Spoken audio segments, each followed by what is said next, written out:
12 ఫీట్లు ఉంటే అందులో 3.5 ఫీట్లు పండుకోవడానికి దిమ్మె ఉంటుంది, ఒక చిన్న బాత్రూమ్ ఉంటుంది అధ్యక్ష. 16 రోజులు డిటెన్షన్ సెల్లో ఒక్క మనిషిని చూడకుండా నన్ను నిర్బంధించిన ఆ కోపాన్ని దిగమింగుకొని రాష్ట్ర ప్రయోజనాల కోసం ఈరోజు పనిచేస్తున్నా అధ్యక్ష. రాత్రిపూట పడుకోవడానికి లైట్ బంద్ చేయకుండా ట్యూబ్ లైట్లు ఆన్లో పెడితే అది ఓపెన్ ఎయిర్ జైలు. ఇంతింతలో బల్లులు 7 ఫీట్లలో 3.5 ఫీట్లు దిమ్మ ఉంటే దిమ్మ మీద పడుకుంటే ఇంకొక 3.5 ఫీట్లు గ్యాప్ ఉంటుంది. లైట్లు బంద్ చేయకుండా లైట్లు ఓపెన్ పెడితే అధ్యక్ష ఇంతింతలో బల్లులు 20-30 పైన ట్యూబ్ లైట్ ముందు పురుగులు తిరుగుతుంటే అది ఓపెన్ ఎయిర్ జైలు కాబట్టి పురుగులు వస్తే పురుగులను తినడానికి బల్లులు పరిగెత్తుతుంటే ఏ ఒక్క రోజు రాత్రి కూడా పడుకోకుండా మేల్కతో కూర్చున్న అధ్యక్ష. బయట కానిస్టేబుల్ లైట్ బంద్ చేయవా పడుకుంటా అంటే లేదు సార్ పైనుంచి ఆదేశాలు ఉన్నాయి, ఆ ట్యూబ్ లైట్లు బంద్ చేస్తే మీరు పడుకుంటారు కాబట్టి ట్యూబ్ లైట్లు ఆన్లోనే పెట్టమని. ఆ ట్యూబ్ లైట్ స్విచ్ బయట ఉంటుంది అధ్యక్ష, లోపల ఉండదు. ఆ చిన్న బాత్రూమ్ చిన్నది కూర్చుంటే బయటకు కనిపించేటట్లుంటుంది అధ్యక్ష.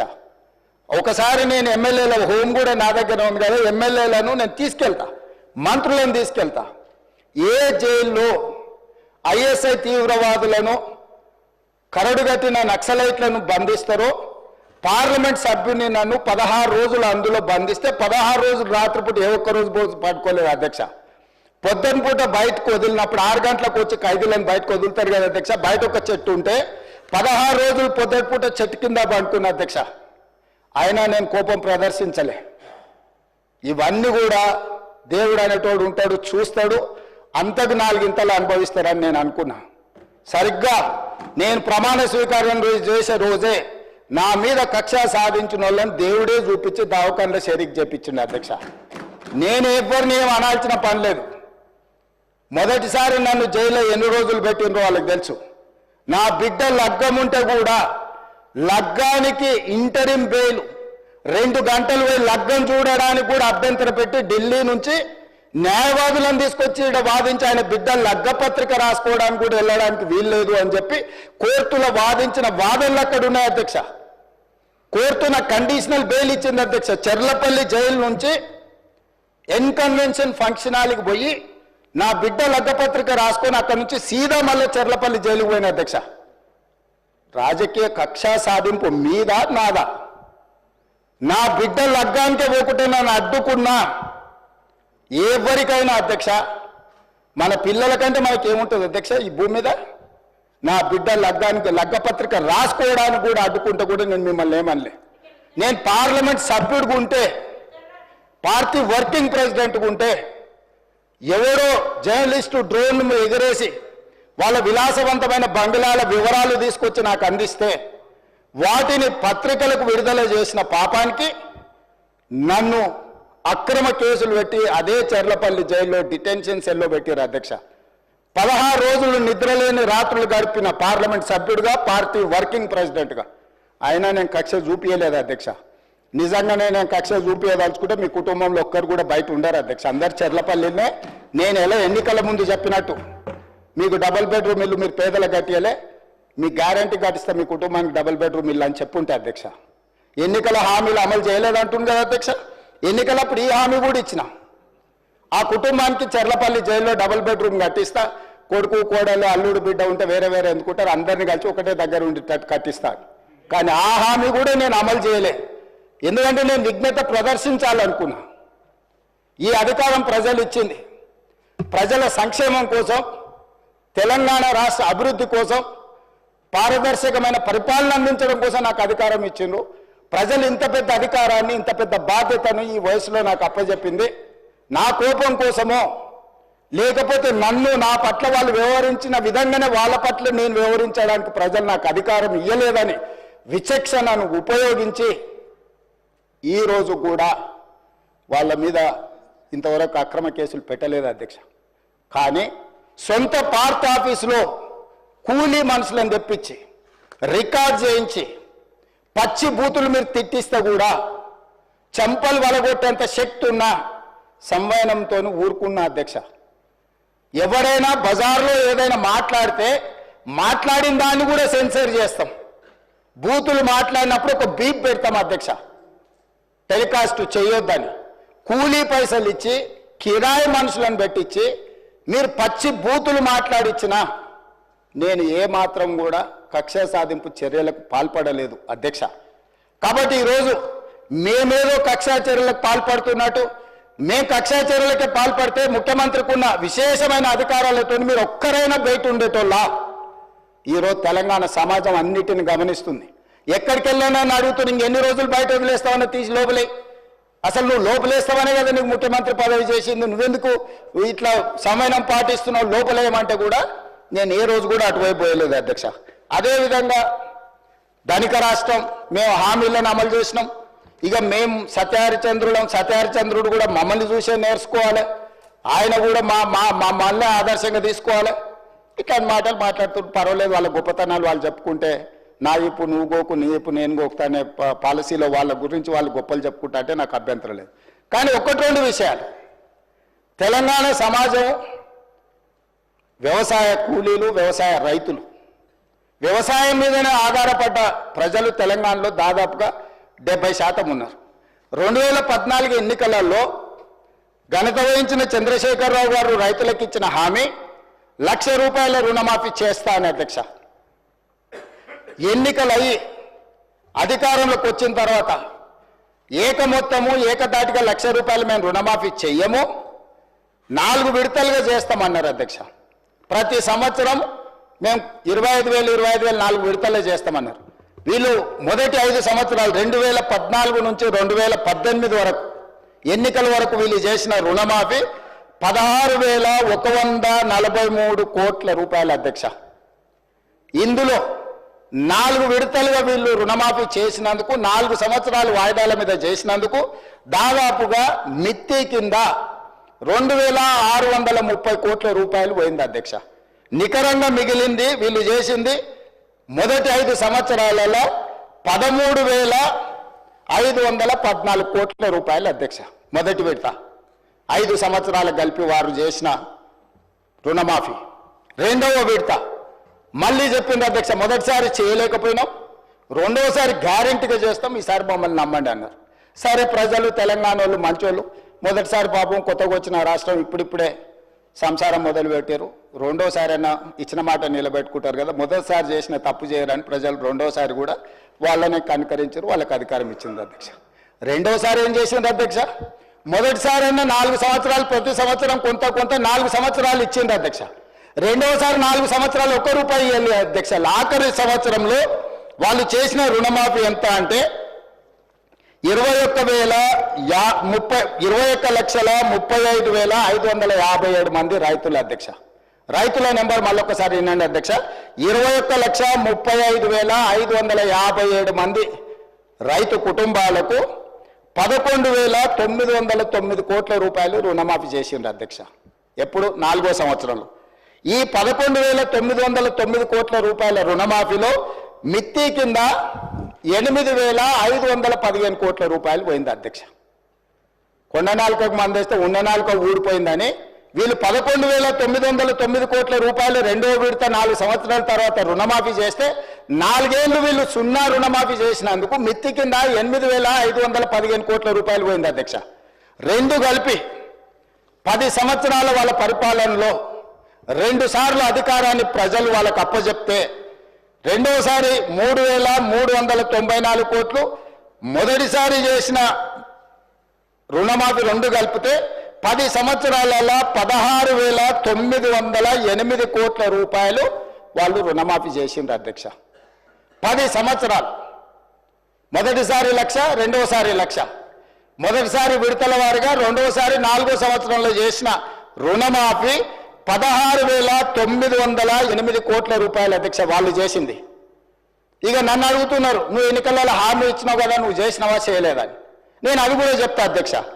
25,35,964 మంది రైతులకు 20,617 కోట్ల నేను రుణమాఫీ చేసిన అధ్యక్ష. 10 నెలలు తిరిగే లోపల 10 ఏళ్లలో ఆనాటి చంద్రశేఖరరావు గారు చేసిన రుణమాఫీ 16,908 కోట్ల అయితే 10 నెలలు తిరగక ముందే 25,35,964 మంది రైతులకు 20,617 కోట్ల రూపాయలు రుణమాఫీ నేను చేసిన అధ్యక్ష. 2 లక్షల వరకు ప్రతి రైతుకు రుణమాఫీ చేసింది నేను. ఇవాళ తమ ద్వారా వారిని అడుగుతున్న అధ్యక్ష, నేను 10 ఏళ్లలో మీరు చేసింది ఏంది, 10 నెలల్లో నేను చేసింది ఏంది? ఇప్పటికైనా మీ ఆలోచన విధానంలో మార్పు రాకపోతే ప్రజలు శిక్షించినా ప్రజలు ఉరిదీసినా మీ ఆలోచన విధానంలో మీకు మార్పు రాలేదు అధ్యక్ష. అదేవిధంగా వాళ్ళు రైతు బంధు గురించి చెప్తారు అధ్యక్ష. రైతు బంధు వాళ్ళు ఎన్నికల ముందల ఎగనామ పెట్టి ఎలక్షన్ కోడ్ను అడ్డం పెట్టి పారిపోయినారు అధ్యక్ష. పారిపోతే ఎన్నికల కోడ్ను అడ్డం పెట్టుకొని ప్రజలకు పంగనామం పెట్టి పారిపోతే ఎన్నికల తర్వాత డిసెంబర్ 7, 2023 నాడు నేను అధికారం చేపట్టిన తర్వాత వాళ్ళు ఎగ్గొట్టిన రైతు బంధు 7,625 కోట్ల రూపాయలు నేను చెల్లించిన అధ్యక్ష. వాళ్ళు పారిపోయినరు కదా అని నేను వదిలేయలే.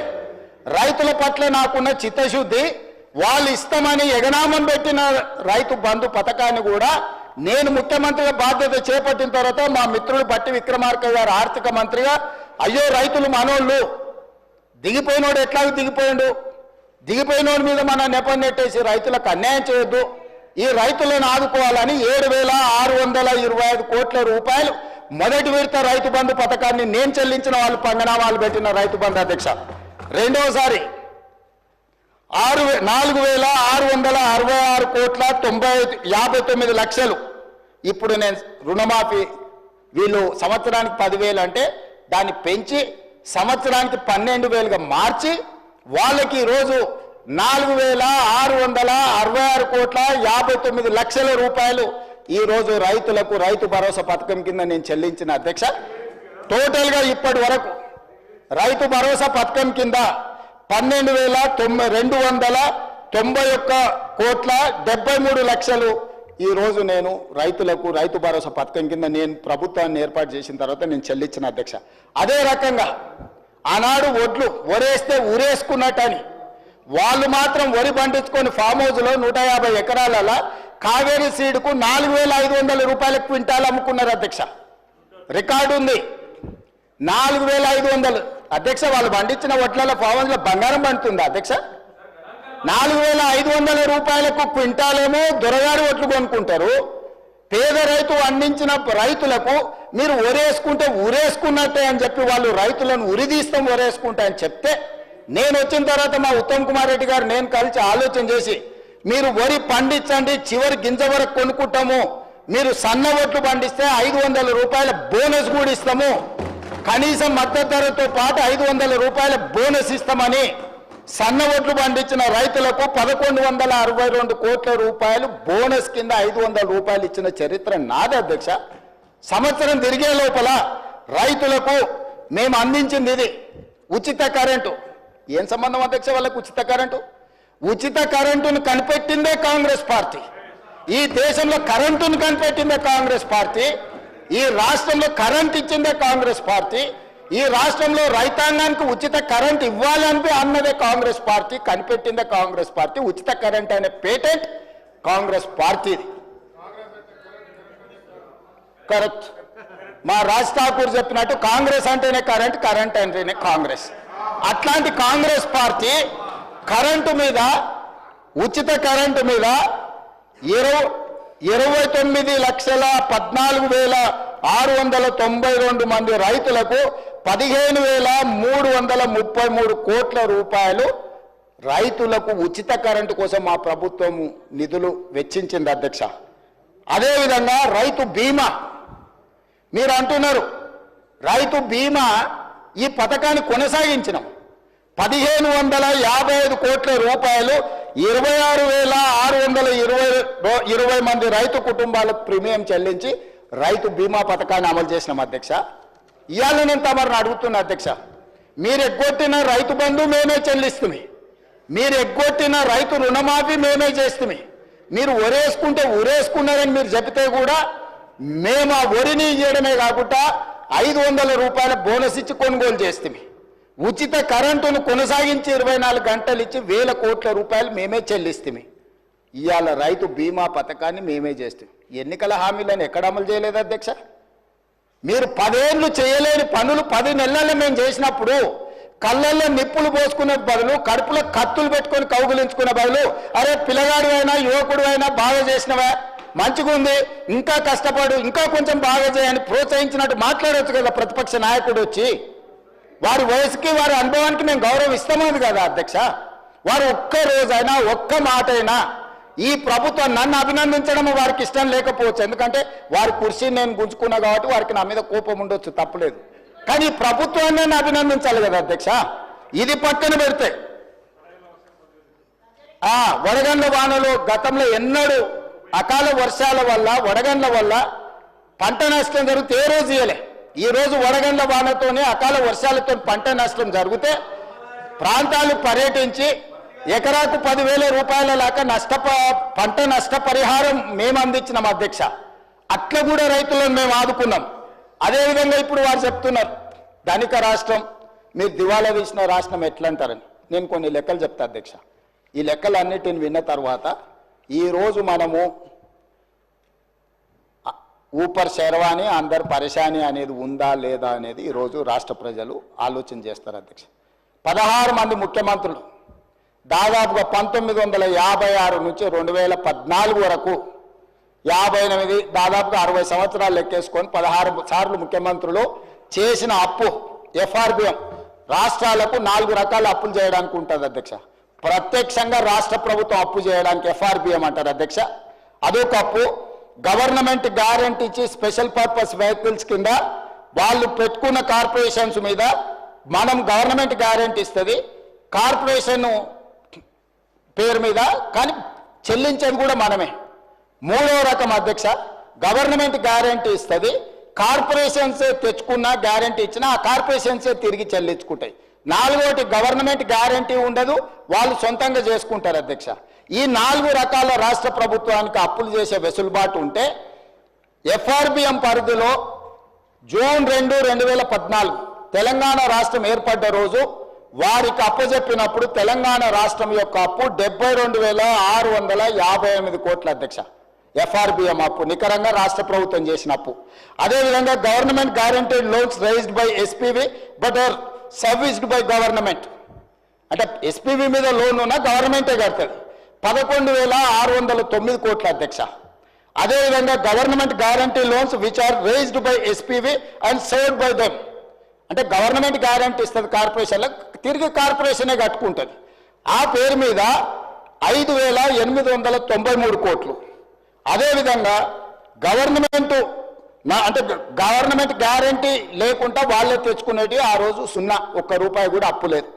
ఈ మొత్తం కలిపితే 3 రకాల అప్పులు కలిపినప్పుడు జూన్ 2, 2014 సభ్యులందరూ కూడా వినాలి, 90,161 కోటి అధ్యక్ష. 90,161 కోటి రూపాయల అప్పుతోని ధనిక రాష్ట్రంగా వారికి మేము అప్పచెప్పడం జరిగింది. తెలంగాణ రాష్ట్రం ఇవ్వడమే కాకుండా హైదరాబాద్ రాష్ట్రంతో కూడుకున్న తెలంగాణను మిగులు బడ్జెట్తో కేవలం 90,161 కోట్ల రూపాయల అప్పుతోని వాళ్ళకి రాష్ట్రాన్ని అప్పచెప్పినాం అధ్యక్ష. 10 సంవత్సరాలలో వాళ్ళు చేసింది కూడా చెప్తా అధ్యక్ష. 1/12/2023 7 తారీఖు నాడు నేను బాధ్యత తీసుకున్నా, కానీ లెక్కలు ఆ మంత్ వరకు తీసుకున్నాం. 1/12/2023 నాటికి ఎఫ్ఆర్బిఎం అప్పులు 3,87,173 కోట్ల అధ్యక్ష. అంటే 3 లక్షల దాదాపుగా 20,000 కోట్లు ఈ 10 సంవత్సరాలలో వీళ్ళు తీసుకొచ్చారు అధ్యక్ష. అదేవిధంగా government guaranteed loans raise by SPV but service by government 1,27,209 కోట్ల అధ్యక్ష. అదేవిధంగా థర్డ్ కేటగిరీ కింద తెచ్చుకున్న లోన్లు 95,461 కోటి అధ్యక్ష. 4వ non guarantee loans which are paid by corporations 59,414 కోట్ల అధ్యక్ష.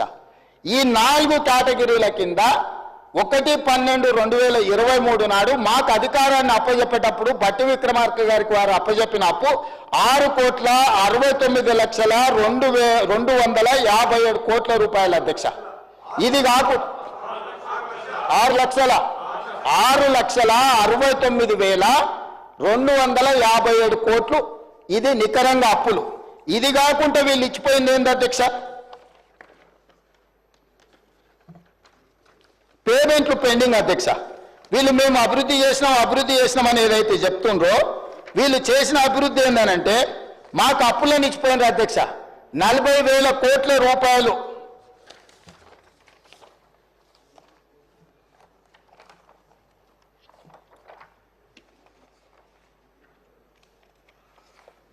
స్లిప్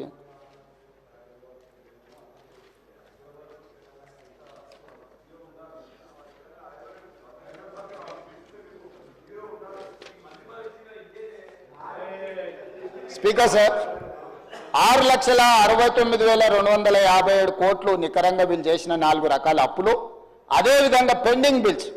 ఇప్పుడు ఆ సర్పంచులు ఆత్మహత్యలు చేసుకున్నారు కదా అధ్యక్ష ఆ ప్రభుత్వంలో. ఇప్పుడు సర్పంచులు ధర్నాలు చేస్తున్నారు కదా అధ్యక్ష.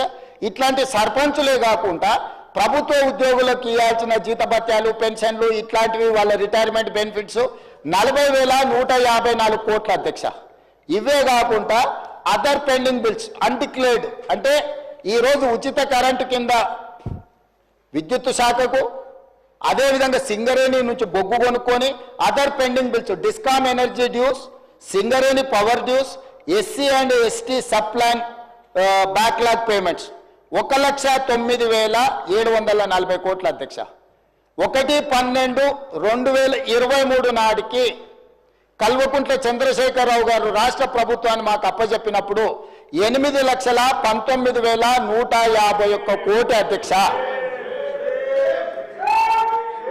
ఇక వాళ్ళు సాధించిన అభివృద్ధి ఏందో, వాళ్ళు ఎలుగబెట్టిందేందో, ఆ ఎలుగబెట్టుతో తెలంగాణ వెలిగిందేందో 90,000 కోట్లతో అప్పచెప్తే 8,19,000 కోట్ల అప్పుతోని మాకు అప్పచెప్పి 10 ఏళ్లనే 60 ఏళ్ళు 16 మంది ముఖ్యమంత్రులు కలిసి చేసిన అప్పు 90,000 కోట్లు అయితే ఒక వ్యక్తి, ఒక కుటుంబం, ఒక పార్టీ చేసిన అప్పు 7.5 లక్షల కోట్ల అప్పు చేసిండ్రు అధ్యక్ష.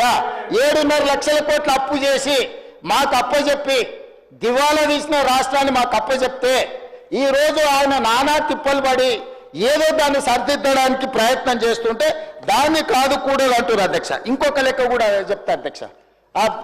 గతంలో ఆర్థిక మంత్రిగా పనిచేసిన ఆయన మీరు 1,52,000 కోట్ల అప్పులు చేసింది అన్నాడు. 1,52,000 కోట్లు కాదు అధ్యక్ష. మేము మేము వచ్చిన 15 నెలల్లో 1,58,041 కోటి రూపాయలు మేము అప్పు చేసినాం అధ్యక్ష. నేను తక్కువ చెప్పట్లేదు, ఎక్కువ చేసినామని చెప్తున్నా. ఎందుకు చేసిన అధ్యక్ష? నేను 1,53,359 కోట్లు వాళ్ళు చేసిన అప్పుకు తప్పుకు నేను తిరిగి చెల్లించిన అధ్యక్ష. ఈ రోజు వీళ్ళు చేసిన అప్పులకు వడ్డీ అసలుకు 88,591 కోటి కట్టిన, మిత్తికి 64,768 కోట్లు కట్టిన 15 నెలల్లో తెలంగాణ రాష్ట్ర ప్రభుత్వం చేసిన అప్పు 1,58,041 కోటి అయితే మేము వాళ్ళు చేసిన అప్పులకు మేము కట్టింది 1,53,559 కోట్ల అధ్యక్ష. నికరంగా 15 నెలల్లో మేము చేసిన అప్పులకెళ్ళి రాష్ట్ర ప్రభుత్వాన్ని నిర్వహించడానికి 4,682 కోట్ల రూపాయలు మాత్రమే అధ్యక్ష.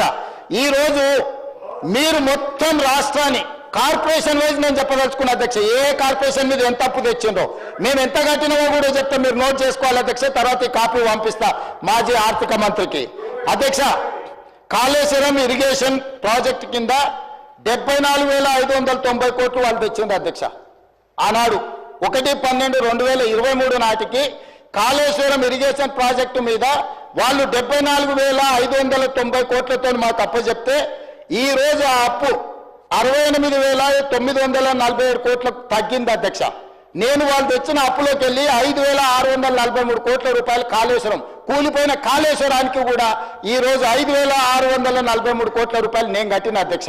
అదేవిధంగా Telangana state water resources infrastructure development corporation limited 14,060 కోట్లు వాళ్ళు మాకు అప్పు చెప్తే ఈ రోజు ఉన్న అప్పు 28/2/2025 నాటికి 12,816 కోట్లు. వాళ్ళు చేసిన అప్పు నేను 1,244 కోట్ల రూపాయలు నేను చెల్లించిన అధ్యక్ష. అదేవిధంగా అధ్యక్ష, Telangana drinking water supply corporation limited mission Bhagiratha అని గొప్పలు చెప్తుంటారు కదా అధ్యక్ష. 20,200 కోట్ల రూపాయలు అప్పు తెచ్చింది అధ్యక్ష. వాళ్ళు నాకు అప్పచెప్పిన రోజు ఇచ్చింది ఎప్పటికీ 1/12/23 నాటికి. నేను ఈ రోజు 28/2/2025 నాటికి ఈ అప్పు 17,200 కోట్లకు తగ్గింది అధ్యక్ష. 3,000 కోట్ల రూపాయలు వాళ్ళు అప్పు చేసిపోతే నేను చెల్లించిన అధ్యక్ష, మా భట్టి విక్రమార్క గారు చెల్లించరు. అదేవిధంగా టీజీ హౌసింగ్ కార్పొరేషన్ లిమిటెడ్ వాళ్ళు అప్పు చెప్పిన రోజు 6,470 కోట్ల రూపాయలు అప్పు ఉంటే ఈ రోజు 5,820 కోట్ల అప్పు ఉంది అధ్యక్ష. నేను 650 కోట్ల రూపాయలు వాళ్ళు చేసిన అప్పులకు నేను పాయమాలు కట్టిన అధ్యక్ష. అదేవిధంగా అధ్యక్ష ఈరోజు టీజీ రోడ్డు కార్పొరేషన్ లిమిటెడ్కు వాళ్ళు 2,951 కోటి రూపాయలు అప్పు చేస్తే ఇవాళ 2,646 కోట్ల అప్పు ఉంది అధ్యక్ష. 305 కోట్ల రూపాయలు నేను తిరిగి చెల్లించిన అధ్యక్ష.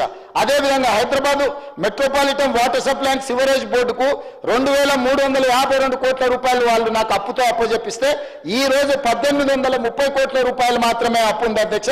522 కోట్ల రూపాయలు నేను చెల్లించిన అధ్యక్ష.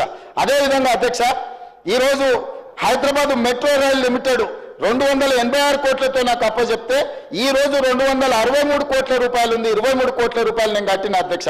అదేవిధంగా అధ్యక్ష Telangana sheep and goat development corporation cooperative federation limited గొర్రెలు బర్రెలు మేము బాగా పంచడం అంటుంది కదా అధ్యక్ష. వీళ్ళు 907 కోట్ల రూపాయలతో నా కార్పొరేషన్ కోఆపరేటివ్ సొసైటీస్ నాకు అప్పచెప్తే ఇవాళ 214 కోట్ల రూపాయల అప్పు ఉంది. ఈ గొర్రెల పేరు మీద వీళ్ళు చేసిన స్కామ్ కు 692 కోట్ల రూపాయలు నేను చెల్లించిన అధ్యక్ష వీళ్ళు చేసిన పాపాలకు. అదేవిధంగా fishermen cooperative societies federation limited 125 కోట్లతో నాకు అప్పచెప్తే ఈ రోజు అప్పు 56 కోట్లు ఉంది. దానికి 69 కోట్ల రూపాయలు నేను కట్టిన అధ్యక్ష. అదేవిధంగా Telangana dairy development cooperative federation limited 132 కోట్ల అప్పుతో నాకు అప్పచెప్తే 79 కోట్ల రూపాయలు ఈ రోజు అప్పు ఉంది. 53 కోట్ల రూపాయలు నేను తిరిగి చెల్లించిన అధ్యక్ష. అదేవిధంగా అధ్యక్ష ఈరోజు